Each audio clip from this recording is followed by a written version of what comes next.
لازم ہے کہ مومن اللہ سبحانہ و تعالیٰ پر توکل کریں، یعنی اپنے دینی معاملات میں بھی اور دنیاوی معاملات میں بھی۔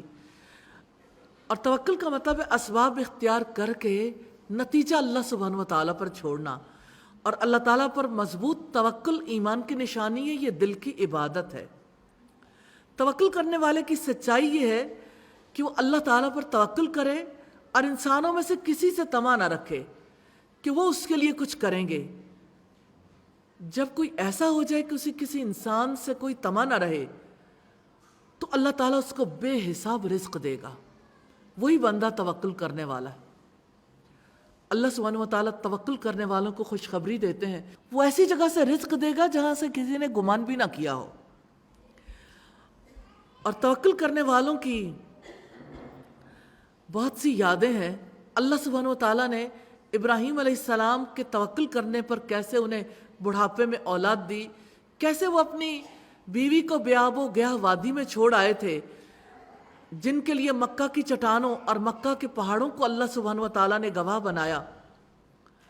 سارے پہاڑ اپنی جگہ پر ہیں، انہی پہاڑوں کے درمیان ایک تنہا عورت یہ کہتی بھی سنائی دیتی ہے جب اس نے اپنے شوہر سے پوچھا کہ مجھے کس کے حکم سے یہاں چھوڑے جا رہے ہو، اور ابراہیم علیہ السلام نے سر جھکا دیا، کوئی جواب نہیں دیا۔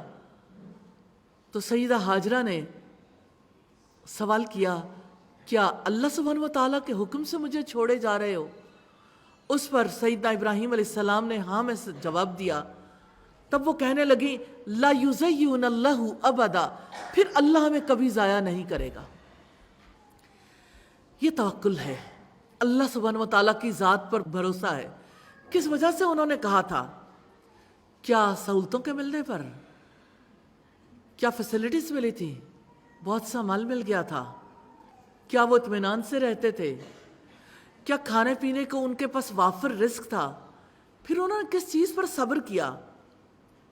شوہر سے جدائی اور تنہا رہنے پر، جہاں نہ پانی تھا، نہ کھانے پینے کے انتظامات تھے، نہ سبزہ تھا، نہ سایہ دیوار تھا، نہ کوئی چھت تھی، نہ کوئی جاندار، نہ کوئی وحشی جنگلی جانور، نہ کوئی پرندہ۔ ایک تنہا عورت کا یقین اور توکل اپنی ذات پر اتنا بڑا ہے کہ وہ پہاڑوں سے بھی بلند ہے۔ وہ کہتی ہے اللہ ہمیں کبھی ضائع نہیں کرے گا۔ کوئی ان الفاظ کو لکھ سکتا ہے، بول سکتا ہے، دہرا سکتا ہے، لیکن اپنے آپ کو ذرا اس مقام پر رکھ کے دیکھیے، اتنا سکون، اتنا اطمینان، یہ ہے اللہ سبحانہ و تعالیٰ پر توکل۔ کوئی عورت ایسی ہو سکتی ہے، کوئی انسان اپنے رب پر ایسا توکل کر سکتا ہے۔ وہاں کوئی زیرو نہیں تھا، وہاں کی زمین کچھ نہیں اگاتی تھی، پانی بھی نہیں تھا۔ اللہ سبحانہ و تعالیٰ نے ان کے توکل کا کیسا صلہ دیا۔ آج جس زمزم کو آپ نے پیا ہوگا، یہ زمزم کا چشمہ اسی توکل کی وجہ سے انہیں عطا کیا گیا۔ کون ہے دنیا میں جو مسلمان بھی ہو اور جس نے زمزم نہ پیا ہو؟ یہ توکل والی ماں کی نشانی ہے، اس کا تحفہ ہے۔ جس نے زمزم پیا ہے اسے توکل کو بھی اپنا لینا چاہیے۔ اللہ سبحانہ و تعالی ہمیں توفیق عطا فرما دیں۔